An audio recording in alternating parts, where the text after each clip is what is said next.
Hello everyone, welcome back to my channel Avanish mom. मैं मंजूसी सिंह स्वागत करती हूं आप सभी लोगों का अपने इस चैनल में, जिसमें आज का हमारा टॉपिक है पूजा व्रत अनुष्ठान क्यों करना चाहिए, कैसे करना चाहिए और क्या हमें इसे करने का प्रतिफल प्राप्त होता है या नहीं। इसको करने के पीछे का जो हमारा उद्देश्य है, जो हमारा मनोरथ है, वो पूर्ण होता है या नहीं। इन सभी बातों पर आज हम चर्चा करेंगे। उससे पहले आप सभी लोगों को देवों के देव महादेव की पवित्र महीने सावन की हार्दिक शुभकामनाएं।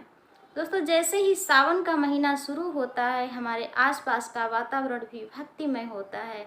आपके घरों में पूजा पाठ से लेकर आसपास के मंदिरों में लगी हुई लोगों की भीड़, जहां हर कोई शिवलिंग को जल चढ़ाने को अर्पित है, और गंगा किनारे लगी हुई कांवरियों की भीड़ स्वयं ही बयां करती है कि पूरा भारतवर्ष ही भक्तिमय है, शिवमय है। और उन्हीं योगीराज नटराज के चरणों में नमन करते हुए हम शुरुआत करते हैं आज के अपने टॉपिक की। तो दोस्तों, वीडियो को पूरा देखने के लिए बिना स्किप किए बने रहिएगा हमारे साथ। दोस्तों, कोई भी कार्य हो, छोटा हो या बड़ा, उसे पूरा करने के लिए हमें शारीरिक परिश्रम तो करना ही पड़ता है, हमें समय तो देना ही पड़ता है। और ऐसी भाग दौड़ भरी हुई ज़िंदगी में, जहां हमें अपने डेली रूटीन के कार्यों को पूरा करते हुए, अपने फर्जों कर्तव्यों को निभाते हुए, हम जब कोई व्रत अनुष्ठान संपन्न करते हैं, हम कोई पूजा उपवास करते हैं, तो हमारे मन में ये उत्सुकता अवश्य होती है कि हमारा वह व्रत अनुष्ठान पूरा होगा या नहीं, हमें उसका प्रतिफल प्राप्त होगा या नहीं। तो दोस्तों, हमें इस बात का ध्यान रखना ज़रूरी है कि जब हम कोई व्रत अनुष्ठान पूरा कर रहे होते हैं, तो हम किस प्रकार की एनर्जी से फुलफिल्ड हैं। हम अपनी पूजा को अपने इष्ट के चरणों में किस भाव से अर्पित कर रहे हैं। आपके अनुष्ठान की, आपकी पूजा की सफलता इस बात पर निर्भर करती है। आप लोगों ने देखा होगा, जब हम कोई व्रत अनुष्ठान संपन्न करते हैं, तो अगर कोई हमारी पूजन सामग्री रह गई है, तो हम हतोत्साहित हो जाते हैं। या फिर पवित्रता अपवित्रता का ध्यान रखते हुए अगर हमारी किसी पूजन सामग्री को किसी ने छू लिया या अपवित्र कर दिया, तो हम काफ़ी चिड़चिड़े से हो जाते हैं। और कभी कभी तो हमारे मन में ये भावना होती है कि हम व्रत कर रहे हैं, हम पूजा कर रहे हैं, हम अनुष्ठान कर रहे हैं, तो हम भगवान के भक्त हैं, हम महान हैं। और जो पूजा अनुष्ठान नहीं कर रहे हैं, वो भगवान के भक्त नहीं हैं, क्या वो पापी हैं। और ऐसी अहंकार की भावना में हम वो पूजा व्रत अनुष्ठान समर्पित कर रहे होते हैं।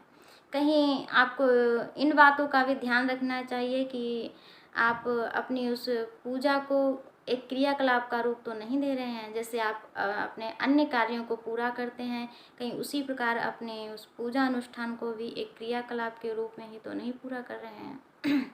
आप अपने पूजन सामग्री को, भोग इत्यादि को अपने भाव से इष्ट को समर्पित कर रहे हैं, या सामने रखी हुई धातु की मूर्ति या प्रतिमा को समर्पित कर रहे हैं। आपका उस धातु की मूर्ति या प्रतिमा के साथ आत्मवत संबंध होना आवश्यक है। और तो क्या हमें व्रत अनुष्ठान नहीं करने चाहिए? क्या हमें विधि विधान नहीं अपनाना चाहिए, या हमें पूजा के नियम नहीं अपनाने चाहिए? क्यों नहीं अपनाने चाहिए? हमारे धार्मिक कर्म, हमारे व्रत अनुष्ठान कर्म कांड पर आधारित हैं, जो हमारी भारतीय संस्कृति का एक हिस्सा है। हमें इन्हें अपनाना चाहिए। हमारी सृष्टि भी एक नियम का पालन करती है। हमारी पृथ्वी जो सूर्य का चक्कर लगा रही है, वो भी एक नियम का ही पालन करती है। लेकिन हमारी पूजा में हमारा भाव प्रधान होता है, हमारी भक्ति और समर्पण की भावना सर्वोपरि होती है। और उसी भक्ति की भावना में प्रबल होकर सबरी जब भगवान श्री राम को जूठे बेरों का भोग लगाती हैं, तो क्या भगवान श्री राम को ये नहीं पता कि वो बेर जूठे हैं, और वो बड़े प्रेम से उन बेरों का भोग लगा रहे होते हैं। क्योंकि जब भक्ति प्रेम और समर्पण की भावना प्रबल होती है, तो विधि विधान, पूजा के नियम, पवित्रता अपवित्रता, ये चीज़ें बहुत पीछे छूट जाती हैं। आप कितने ही प्रकार के व्यंजनों का भोग लगा रहे हैं, कितने ही बहुमूल्य पात्रों में अपने भगवान को भोग लगा रहे हों, लेकिन आपको ये नहीं भूलना चाहिए कि भगवान श्री कृष्ण दुर्योधन के अहंकार भरे हुए 56 प्रकार के भोगों का त्याग कर विदुर के घर साग का भोग लगाने पहुँचते हैं, और विदुरानी प्रेम के भाव में मगन होकर उन छिलकों को भगवान श्री कृष्ण को समर्पित कर रही हैं और केलों को फेंकती जा रही हैं। क्योंकि भक्त और भगवान दोनों एक ही भाव में मग्न हो रहे हैं, और भगवान श्री कृष्ण उन केले के छिलकों को भी स्वीकार कर रहे हैं। कि आपने कभी इस बात पर ध्यान दिया, जिसने संपूर्ण सृष्टि की रचना की है, जिसने ये हमारे भोजन की व्यवस्था के लिए अनेक प्रकार के अनाजों को उगाया है, जिसने ये पेड़ पौधे बनाए हैं, ये नदियाँ बनाई हैं, क्या हमें उसे भोग समर्पित करने की आवश्यकता है? क्या हम उसे जल फल फूल समर्पित करने की आवश्यकता है? जिसने ये सूरज चांद बनाए हैं, क्या हमें उसे धूप दीप आरती देने की आवश्यकता है? आवश्यकता है तो हमें भावना को समर्पित करने की आवश्यकता है।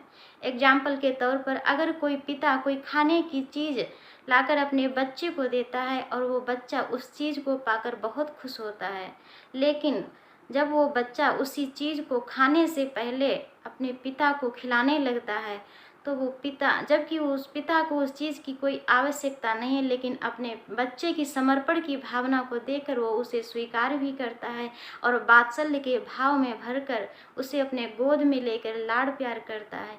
और उस वक्त उस बच्चे की ऐसी कौन सी इच्छा है जो वो पिता पूरी ना करे? हमारे व्रत अनुष्ठान का उद्देश्य, हमारे पूजा उपवास का जो मनोरथ है, वो वैभव संपन्नता और यश कीर्ति पाना ही अगर है, तो फिर हमें इस बात की ओर भी ध्यान देना चाहिए कि अनन्य शिव भक्त रावण, जो महान विद्वान और कर्मकांडी ब्राह्मण थे, जिन्हें संपूर्ण त्रिलोकी का ऐश्वर्य प्राप्त था, जिन्हें सुख संपदा किसी चीज़ की कोई कमी ही न थी, और दशग्रीव होने का वरदान भी जिन्हें भगवान शिव ने ही दिया था, उन्हीं भगवान शिव की पूजा आराधना के लिए भगवान श्री राम ने समुद्र किनारे रामेश्वरम की स्थापना कर राम सेतु का निर्माण किया और उस ऐश्वर्यशाली, उस संपूर्ण लंका का विनाश करते हुए, रावण के कुल वंश का विनाश करते हुए, रावण के 10 शीशों को काटकर उनके अहंकार का विनाश कर दिया।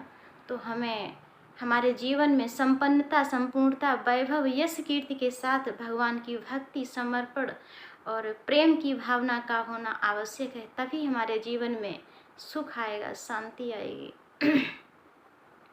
और जो लोग ये कहते हैं कि हमारे पास पूजा अर्चन करने के लिए समय नहीं है, हमारा शरीर शिथिल है, हम पूजा अर्चन करने के लायक नहीं है, या फिर हमारे पास प्रभु को समर्पित करने की सामग्री नहीं है, तो उनके लिए हम एक छोटी सी कहानी रखे हैं। उससे पहले दोस्तों, आप लोगों से हमारा ये कहना है कि आप लोगों के लिए हमारा ये वीडियो अगर कहीं से भी थोड़ा बहुत भी इंस्पायरिंग और मोटिवेटेड रहा हो, तो हमारे इस चैनल को सब्सक्राइब करना, हमारे वीडियो को लाइक और शेयर करना ना भूलें, क्योंकि आपका सपोर्ट हमें मोटिवेट करता है और हम आपके लिए ऐसे ही इंस्पायरिंग मोटिवेटेड वीडियोस लाते रहेंगे। तो एक छोटी सी कहानी के साथ हम एंड करेंगे अपने इस वीडियो। एक किसान जो बहुत गरीब था, लेकिन वो भगवान का सच्चा भक्त था। उसके पास ईश्वर को समर्पित करने के लिए भोग सामग्री तो क्या, अपने खाने के लिए भी कभी कभी भोजन नहीं हुआ करता था, लेकिन वो भगवान का सच्चा भक्त था। वो अपने खेतों पे काम करते हुए अपने इष्ट की याद में, उनके भक्ति भाव में मगन होकर अपने प्रभु की पूजा अर्चना किया करता था, उन्हें भोग इत्यादि समर्पित किया करता था।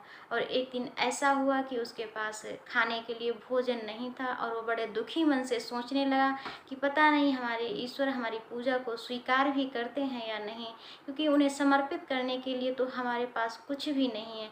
और ऐसा सोचते सोचते वो भूखा किसान सो गया और सुबह उठकर वो हल लेकर अपने खेतों में काम करने के लिए जाता है और रोज की तरह वही हल जोतते हुए अपने इष्ट की प्रेम भाव में मगन होकर अपने प्रभु की पूजा प्रार्थना कर रहा है, उन्हें भोग इत्यादि समर्पित कर रहा है।